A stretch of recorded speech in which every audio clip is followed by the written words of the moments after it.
Good morning mga day. Tara, samahan nyo kami magbiyahe papuntang Cagayan de Oro City. Ayan, may dala kong itlog at saka asin.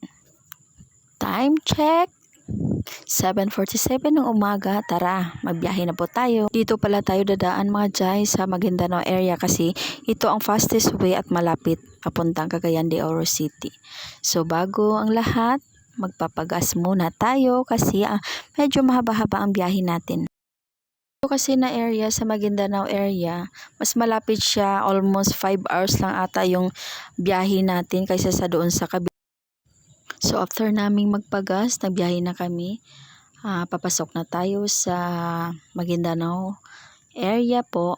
Dito na tayo sa Municipality of Ampatuan.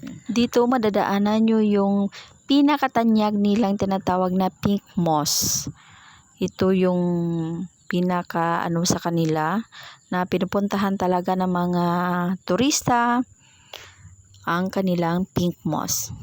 Napakaganda naman talaga ng kanilang Pink Moss sa personal mga jay.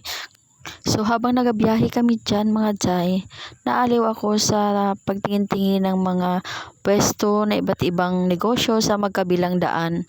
Halos po lahat ng mga tao rito ay may kanya-kanyang negosyo. Makikita nyo ang gilid ng daan, may mga nakatambak pa ng mga lupa. Inaayos pa po ang kanilang mga daan.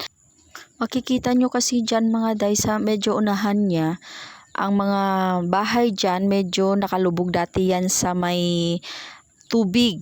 Mabuti nga ngayon kasi medyo na-elevate na ang kanilang area, natambakan na. Noon hanggang daan po talaga yan, mayroong tubig talaga po. So ngayon maganda na ang kanilang sitwasyon kasi medyo elevated na yung area nila, wala na masyadong tubig ang paligid nila. Ito na, papasok na po tayo sa Municipality of Datopiang. Ito po yung Datopiang na tinatawag nila. Ayan, medyo matraffic lang po kasi medyo makitid ang daan dyan. Kasi every municipal nila may checkpoint po talaga, kaya kampante kami at saka safe po magdaan dito. Ayan, salute po kina Kuyang kasi 24 hours silang nagbabantay dito sa kanilang mga checkpoint para masiguro lang na ligtas ang mga dumadaan dito at mga mamamayan ng Datopia. Kaya makakasiguro ka mga jay at panatag ka na dumaan dito sa area nila kasi safe po talaga. Dami pong mga checkpoints. Isa pa sa maganda magbiyahe kasi marami kang makitang gwapo. Magagandang tanawin. Andito na po pala tayo mga jay sa Municipality of Midsayap. Welcome to the Municipality of Midsayap. Ayan, makikita mo may checkpoint na naman dyan. Yan, nagatingin-tingin ako kasi nagugutom ako mga jay. Dito kami mag-aalmusal. Tinitingnan ko kung saan na ba si Jollibee.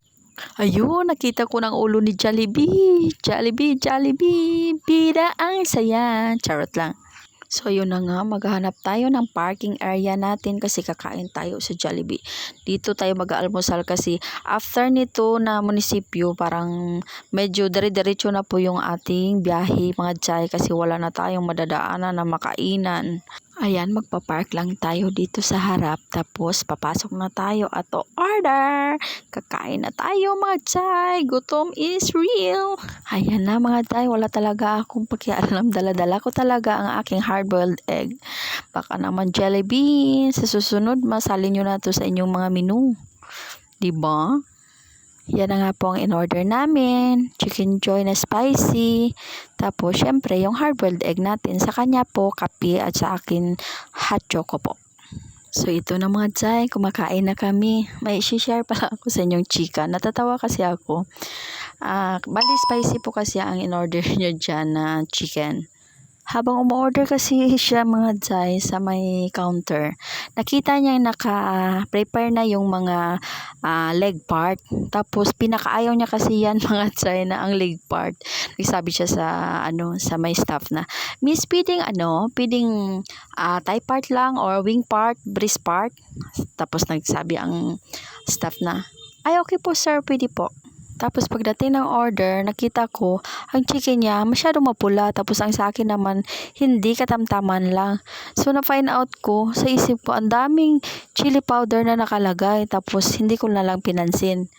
Tapos yun na mga day, halos pagkain niya, maluha-luha talaga siya sa pagkain na kanyang chicken kasi sa sobrang anghang.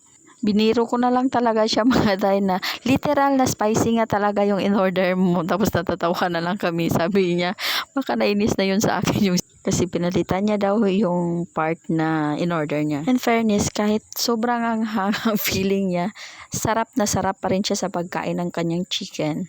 At ako mga day, enjoy na enjoy ko rin ang aking hard-boiled egg. Sana naman Jollibee, masalin nyo na to sa menu nyo yung may pa-hard-boiled egg kayo. Inantay ko na lang dyan mga day ang aking sopas at sa wakas, ayan na, sinerve na. Ang sarap talaga. Naiinitan yung aking sigmura. Maraming salamat sa mga staff ng Jollibee Midsayap. Nabusog po kami. So ayan na nga mga chay. Pagkatapos namin kumain, nagpatuloy kami sa aming biyahe. We're entering now the municipality of Alamada. Dito na po mag-umpisa yung napakagandang mga tanawin mga chay na makikita ninyo. At saka super fresh din po ng hangin dito kahit hindi na po kayo mag-aircon. Medyo maliko-liko lang ang mga daan dito mga jay, pero in fairness magaganda ang mga daan nila dito kasi halos lahat sementado po. Kung hindi ka sanay magbiyahe na medyo maliko-liko, so mag-take ka na ng Bonamine or any na ng biyahilo. Diyan po ako na-enjoy mga jay sa aking makikita. Binubuksan ko po talaga yung bintana, hindi po kami nag-aircon kasi mas feel ko yung hangin, ang lamig ng hangin kasi super malamig po, parang nasa Baguio ka. Kita nyo naman, no, naga-fogs pa. Ma-enjoy mo po talaga ang mga tanawin dito na madadaanan mo. Tapos ang dami dito nilang mga tanim na gulay, mga luya, mga kamote, sari-sari pong mga gulay. Ang mga tanim ng mga tao dyan na makikita mo po. Tapos tingnan nyo po naman, ang dami dyan na mga bahay bakasyonan nila.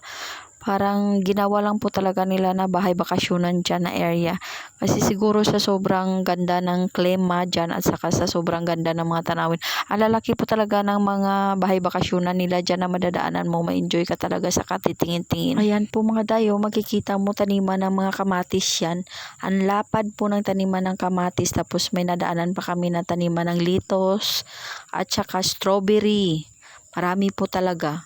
Ayan, makikita mo dyan sa kaliwa na area mga jay, yung parang mga bahay bakasyon na pwede kang stayhan, pwede kayong mag-stay dyan na magbabarkada, mag-camping, parang exclusive po, pwede po. Ayan ang mga dayo, feeling na naman ang inyong inang, feel na feel niya talaga ang simoy ng hangin. Ang ganda dito mga jay, kasi sabi ko ang ganda dito manirahan kasi sa hangin pa lang, sobrang presko, sobrang lamig. Napakaganda ng klima. Ang sarap po talaga. Sabi ko nga mga day, kung dito siguro ako nakatira, Diyos ko, baka baboy na ang dating ko dito kasi matutulog ka lang, kakain ka na naman, tapos matutulog ka na naman kasi sa sobrang ganda ng klima. Ayan ang mga day, may papikit-pikit pa akong nalalaman dyan mga day. Kasi finifeel ko po talaga dyan ang simoy ng hangin. Ang lamig po, ang sarap sa pakiramdam.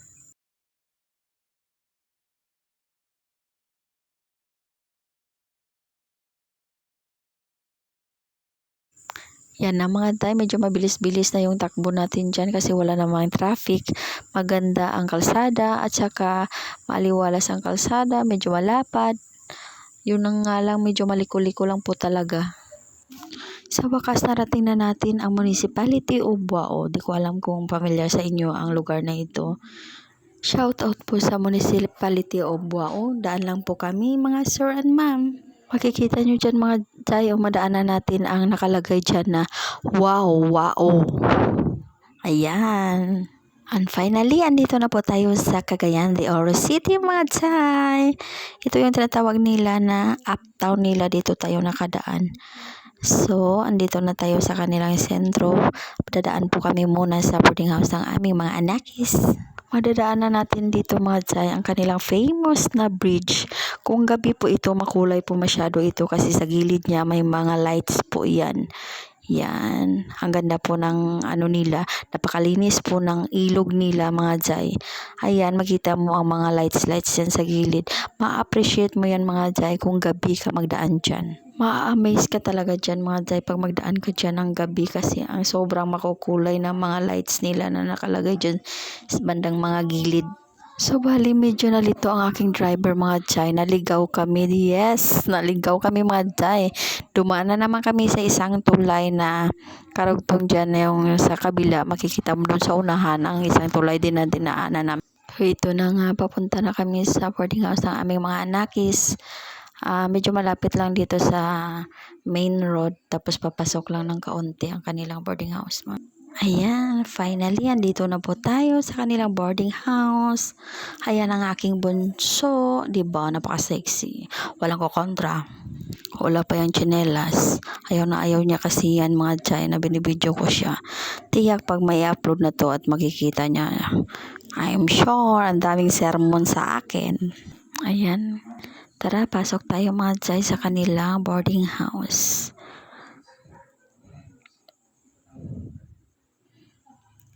Ayan, ito po ang kanilang study table yan dyan sa kabila. Tapos ito yung kusina nila.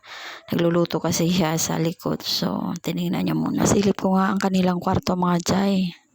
Tingnan natin. Wow! Diyos ko, Lord! So, after namin dyan mga day, dumaan sa kanilang boarding house, may pinuntahan pa kami na tiyahin ng aking sugar daddy. So, ito ang kanilang sentro talaga. Makikita mo dyan ang Gaisano, ang sentrio nila, ang kanilang cathedral, at saka sa una, makikita mo dyan ang kanilang SM City of Cagayan. Yan, ang kanilang SM City of Cagayan de Oro. Tsada yun kaayo ang Cagayan mga chay. Kay hindi masyadong matraffic, hindi din ganun ka-crowded mga chay. Tapos in fairness mga chay, ang linis din po ng Cagayan de Oro City. So hanggang dito na lang mga chay. Maraming salamat sa pagsama sa amin. Bye! Hanggang sa muli!